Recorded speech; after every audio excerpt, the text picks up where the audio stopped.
Hello students, welcome to IGNOU Hindi classes. I hope आप सभी अच्छे होंगे। आज की इस वीडियो में हम BEGC 133 ब्रिटिश लिटरेचर के कुछ important and previous year questions को देखेंगे और साथ ही उनके आंसर्स को भी देखेंगे। ठीक है, तो आज के हम वीडियो को शुरू करते हैं। सबसे पहले हमारे पास है मैकबेथ ड्रामा, जो कि शेक्सपियर ने लिखा था, जिनका पूरा नाम है विलियम शेक्सपियर। ओके, सबसे पहले हम इसके कुछ क्वेश्चन आंसर्स को देखेंगे।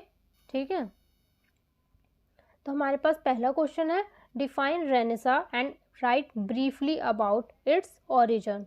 ठीक है, ये यूनिट 1 से ही है।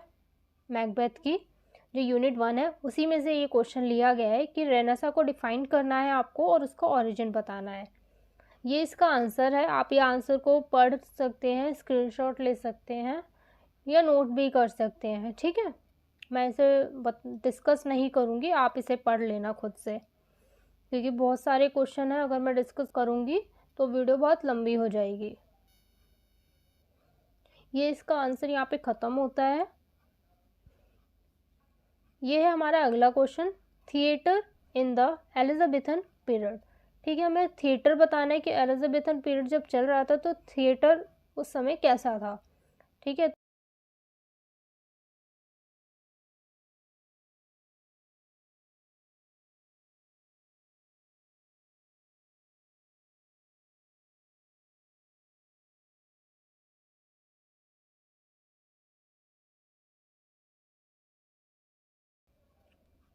और ये रहा इसका पूरा आंसर, आप देख सकते हैं। इसके बाद हमारा अगला क्वेश्चन है, the sleep walking seen in Macbeth. ठीक है, और इसके अंदर हमें बताना है, स्लीप वॉकिंग सीन को डिस्कस करना है मैकबेथ में। स्लीप वॉकिंग सीन मैकबेथ में तब आता है जो लेडी मैकबेथ होती है, मैकबेथ की वाइफ, वो गिल्ट की वजह से, क्योंकि उसने राजा डंकन को मारा होता है तो उसको उस चीज़ का गिल्ट होता है, और जिस वजह से वो क्या कहते हैं, स्लीप वॉकिंग करने लगती है और अपने जो जो उसने किया होता है, जिस तरह से राजा को मारा होता है, वो सब कुछ वो बोलती है। और उसको दिखाई देता है कि उसके हाथों में खून लगा होता है, वो खून को साफ करती है। ठीक है, तो ये सारी चीज़ें आपको इसके अंदर डिस्कस करनी है, और ये मैंने आंसर के अंदर लिखा हुआ है सारी चीज़ें, और इसकी लाइन भी लिखी हुई है, फेमस लाइन है मैकबेथ, लेडी मैकबेथ का जो स्टेटमेंट है इसमें। और आपसे ये लाइन ना पेपर में पूछ भी सकता है, RTC के अंदर जो रेफरेंस टू कॉन्टेक्स्ट आता है, स्टार्टिंग का जो फर्स्ट क्वेश्चन होता है उसमें भी आपसे ये लाइन को एक्सप्लेन करने को बोल सकता है। तो आप ये भी देख सकते हैं कि वो लाइन कहाँ, ये जो लाइन है आप ध्यान में रखना है कि ये लाइन किस में से लिया गया है, स्लीप वॉकिंग सीन में से। ठीक है,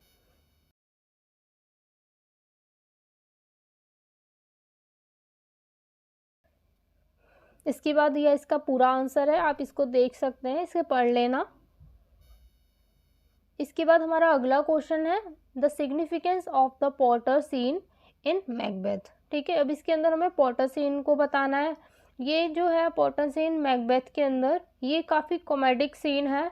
ठीक है, जब आप इसे पढ़ेंगे तो आपको समझ में आएगा, आप इसे पढ़ लेना। इसके अंदर थोड़ा सा ना कॉमेडी आ जाती है, तो आप इसका आंसर को जब पढ़ेंगे तो आपको समझ में आएगा कि इस पॉटर सीन के अंदर हुआ क्या था। इस तरीके का क्वेश्चन आपके में आ सकता है। कुछ सीन है, उन सीन से रिलेटेड आपसे क्वेश्चन पूछ सकता है, जैसे स्लीप वॉकिंग सीन हो गया, बैंकेट सीन पूछ सकता है, पोर्टर सीन पूछ सकता है। ठीक है, उन सभी सीन को मैंने इसमें लिखा हुआ है, सभी सीन के बारे में मैंने इसमें आंसर की फॉर्म में से लिखा हुआ है, तो आप वो आंसर को ना अच्छे से कर सकते हैं। तो ये रहा हमारा पोर्टर सीन और ये इसका आंसर है। ठीक है, ये इसका आंसर यहाँ पे ख़त्म होता है। आप इसे ना नोट कर लेना और स्क्रीनशॉट भी ले सकते हो, जैसा आप चाहें। इसके बाद हमारा अगला है the banquet seen in Macbeth. ठीक है, ये भी हमारा एक सीन है, मैकबेथ से लिया गया है। बैंकेट सीन हमें डिस्कस करना है क्या था। ठीक है, तो आप इसे भी लिख सकते हैं, आप इसे पढ़ लेना और स्क्रीनशॉट ले लेना इसका। ये इसका पूरा आंसर है।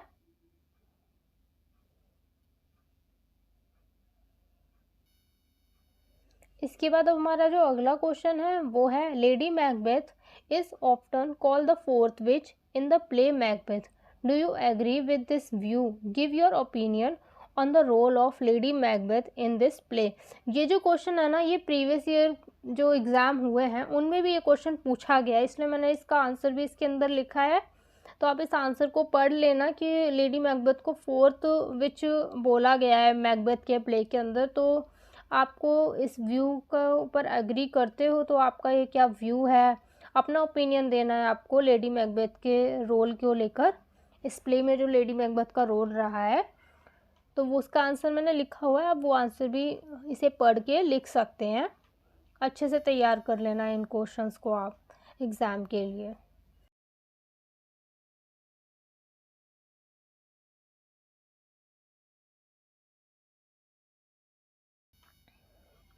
इसके बाद हमारा अगला क्वेश्चन जो है वो है discuss the dramatic significance of the soliloquy in Macbeth, critically analyse any one soliloquy in the play. ठीक, और ये इसका आंसर है इस क्वेश्चन का, आप इस आंसर को देख सकते हैं।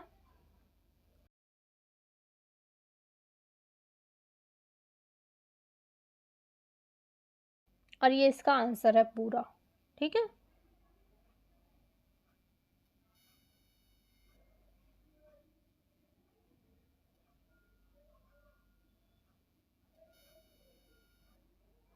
अब हमारा जो अगला क्वेश्चन है वो है according to the critic Terry Eagleton the real heroines of the play Macbeth are the witches, do you agree with this view, write a note assessing the role of the witches in Macbeth.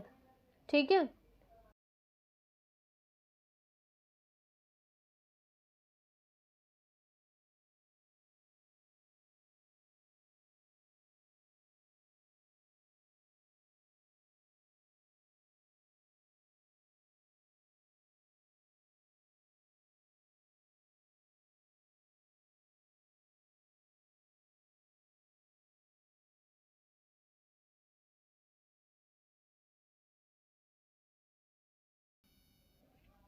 ये इसका पूरा answer है।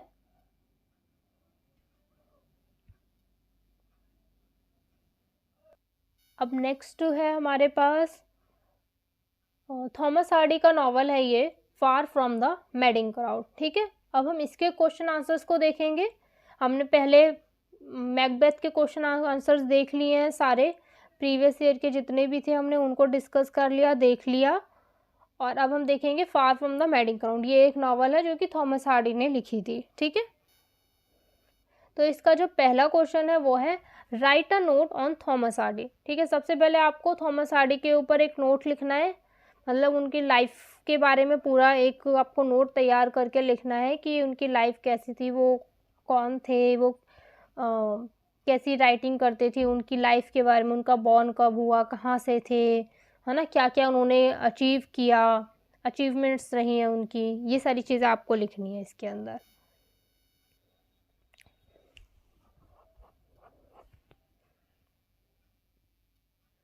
ये इसका answer है। अब हमारा अगला क्वेश्चन है the British novel in the 19th century. ठीक है, हमें बताना है ब्रिटिश नॉवल 19th सेंचुरी में कैसी थी। ठीक है, तो उसका आंसर ये लिखा हुआ है मैंने।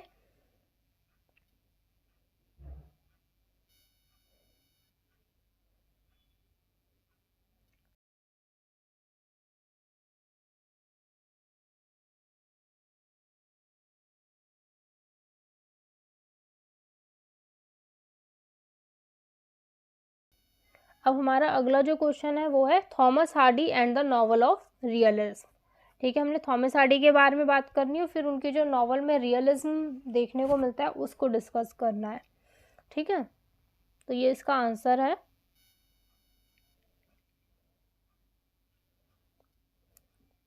और ये उनके कुछ नॉवल जो उन्होंने लिखी हैं उसके कुछ उनके बारे में लिखा हुआ है।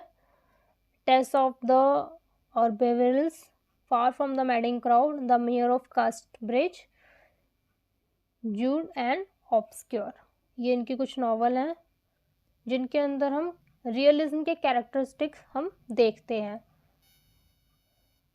और ये हमारा आंसर यहाँ पे ख़त्म होता है।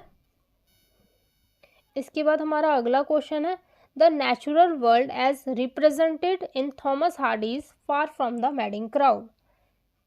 ठीक, जो नेचुरल वर्ल्ड को रिप्रेजेंट करते हैं Thomas Hardy Far from the madding Crowd के अंदर, हमें वो बताना है। ठीक है, तो ये इसका आंसर लिखा हुआ है मैंने, आप वो देख सकते हैं।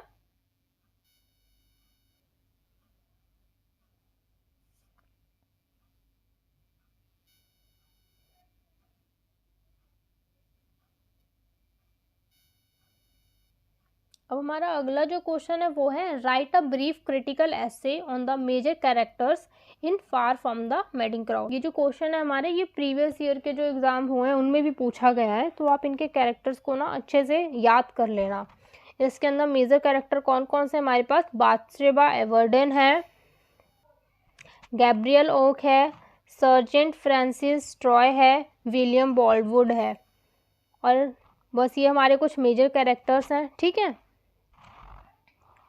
जिनको आपको याद करना है और उनको लिखना है। इसके बाद हमारा अगला क्वेश्चन है Thomas Hardy and the fictional territory of Wessex. ठीक है, थॉमस हार्डी के बारे में बताना है और उनका जो फिक्शनल टेरिटरी है वेसेक्स, जिसको वो अपनी हर नॉवल के अंदर दिखाते हैं। वेसेक्स एक सेटिंग है उनकी नॉवल की, ठीक है, जिसको वो हर फिक्शनल जो भी उनकी नॉवल रही हैं जितनी भी, हर उसके अंदर वो उसी रीजन को दिखाते हैं, वेसेक्स को। ठीक है, तो आपको वो बताना है।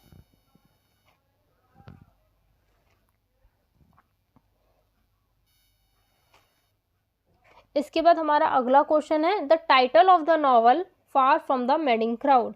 ठीक है, हमें फार फ्रॉम द मैडिंग क्राउड का टाइटल डिस्कस करना है। तो इसका जो टाइटल है वो क्या कहते हैं, थॉमस ग्रे की एक फेमस पोयम थी elegy written in a country churchyard. ठीक है, जो कि 1751 में लिखी गई थी। तो इसमें से इस नॉवल का टाइटल लिया गया है। ये इसकी कुछ लाइनें हैं जो मैंने यहाँ पे कोट की हैं, तो आप इनको भी अच्छे से याद करके ये जो टाइटल है नॉवल का वो कहाँ से लिया गया है, किस लाइन से लिया गया है पोएम की। ठीक है, तो आप ये देख सकते हैं। अब हमें बताना है the literary landscape of Wessex in the novel of Thomas Hardy.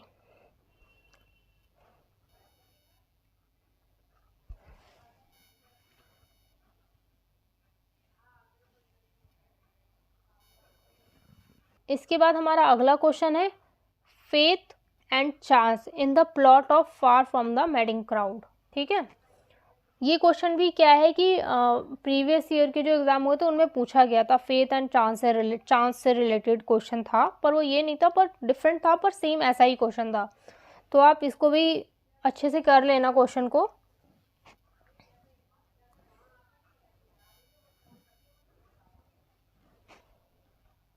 ये इसका आंसर हुआ पूरा।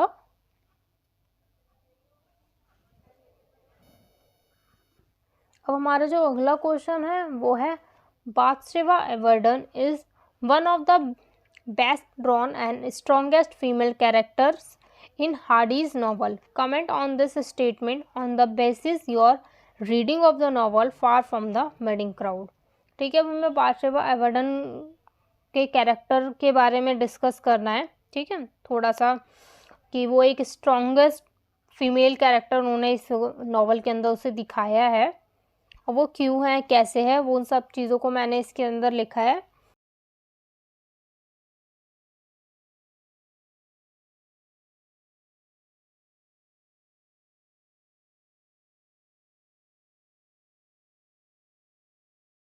कुछ और पॉइंट्स हैं जिनको आप ऐड कर सकते हैं, उनको याद करके लिख सकते हैं पेपर के अंदर।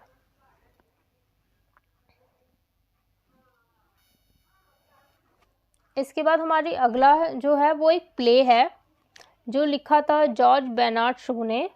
प्ले का नाम है आर्म्स एंड द मैन। ठीक है, हमारा जो पहला क्वेश्चन है वो है write about the George Bernard Shaw. ठीक है, ये हमारा पहला क्वेश्चन है, हमें इसमें सबसे पहले जॉर्ज बर्नार्ड शो के बारे में लिखना है।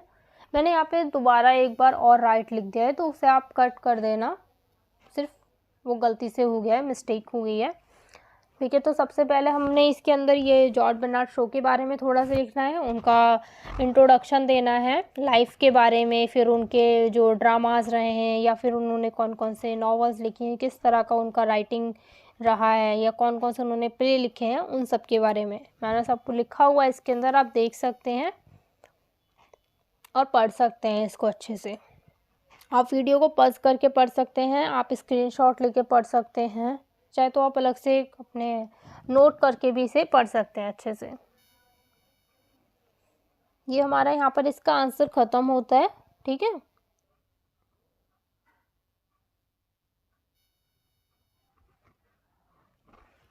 हमारा अगला क्वेश्चन है the influence of Ibsen on the drama of Bernard show.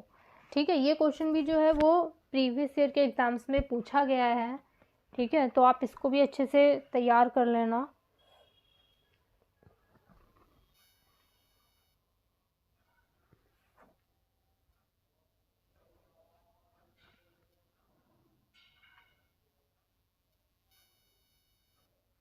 ये इसका पूरा आंसर है, आप इसे देख लेना, पढ़ लेना इसको अच्छे से। इसके बाद हमारा जो अगला क्वेश्चन है वो है give an outline of the play Arms and the man. ठीक है, आपको ये सिंपली इसमें सिर्फ एक आउटलाइन देना है प्ले का, आर्म्स एंड द मैन का। बोल सकते हैं कि शॉर्ट में इसकी एक समरी है। ठीक है, तो आप इसको अच्छे से देख लेना, क्योंकि पूछ सकता है शॉर्ट में, समरी भी पूछ सकता है आपसे, कुछ भी पूछ सकता है। अगर आपको ऐसा होता है ना किसी क्वेश्चन का आंसर नहीं आता, तो आप एक भी ये भी कर सकते हैं कि आप ना उस क्वेश्चन जिस नॉवल या ड्रामा में से पूछा गया, आप उसकी सिंपली समरी भी लिख सकते हैं। पूरे नंबर ना मिले लेकिन कुछ नंबर तो आपको मिल ही जाएंगे, ज़ीरो मिलने से अच्छा है कि कुछ नंबर तो आपको मिलेंगे ही मिलेंगे। तो ये इस प्ले की समरी है। ठीक है, तो आप ये अच्छे से पढ़ लेना।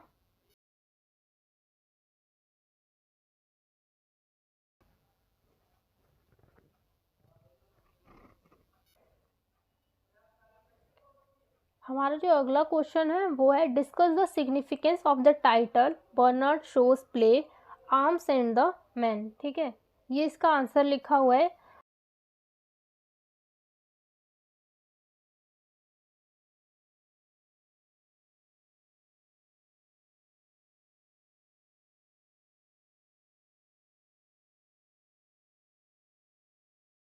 इसके बाद जो हमारा अगला क्वेश्चन है the character Bluntschli in the arms and the man. ठीक है, हमें कैरेक्टर बताना है इस प्ले का, जो हीरो कह सकते हैं हम, हीरोइन तो रैना पेटकॉफ है और जो हीरो है वो हम ब्लंचली को बोल सकते हैं। तो इसका कैरेक्टर बताना है आपको। ठीक है, तो आप इसके कैरेक्टर को भी ना अच्छे से पढ़ लेना, क्योंकि पेपर में पूछ सकता है कैरेक्टर भी। अब हमारा जो अगला क्वेश्चन है वो है discuss Raina as a realistic girl. ठीक है,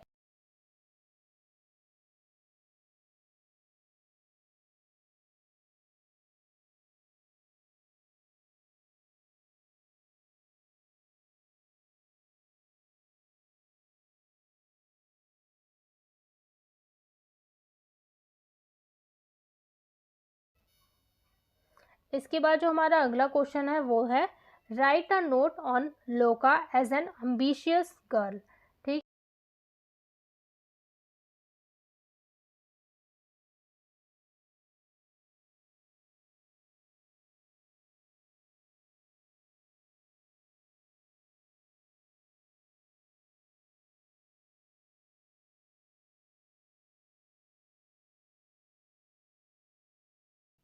अब हमारा जो अगला क्वेश्चन है वो है justify the title of the play Arms and the Man by Bernard show.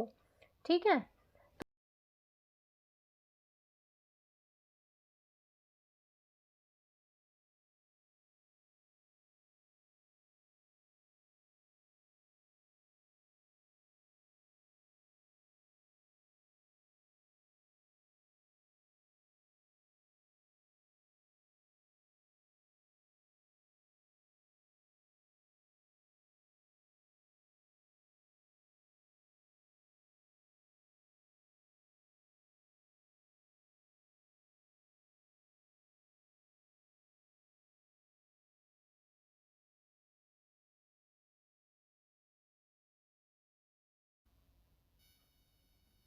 इसके बाद हमारा जो अगला क्वेश्चन है वो है write a note on the setting of arms and the man. हमें आर्म्स एंड द मैन की जो सेटिंग है उसके ऊपर एक नोट लिखना है, ठीक है, कि वो कहाँ पर सेट हुआ है।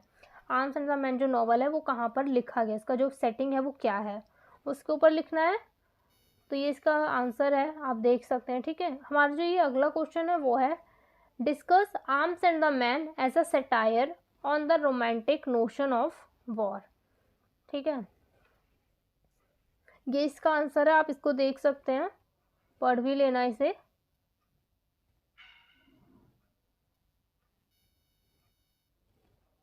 ये इसका आंसर यहाँ पे ख़त्म होता है। इसके बाद हमारा जो अगला क्वेश्चन है वो है class distinction and mobility between classes are significant concern of the play Arms and the Man discuss, ठीक है।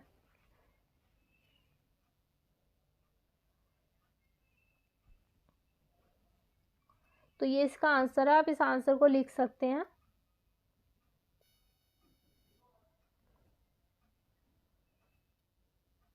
ये इसका पूरा आंसर है। इसके बाद हमारा जो अगला क्वेश्चन है वो है explain why Arms and the Man is considered to be an anti romantic comedy.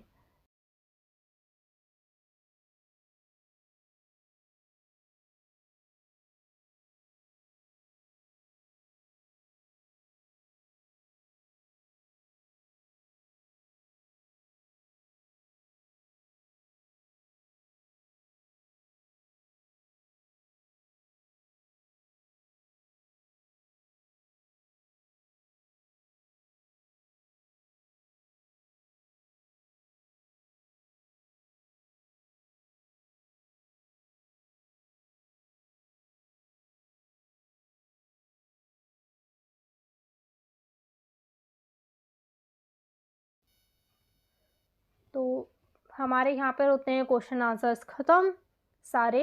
मैंने 3 ही ब्लॉक के क्वेश्चन आंसर्स को कवर किया है। सबसे पहले हमने मैकबेथ के क्वेश्चन आंसर्स को देखा उनको, ठीक है।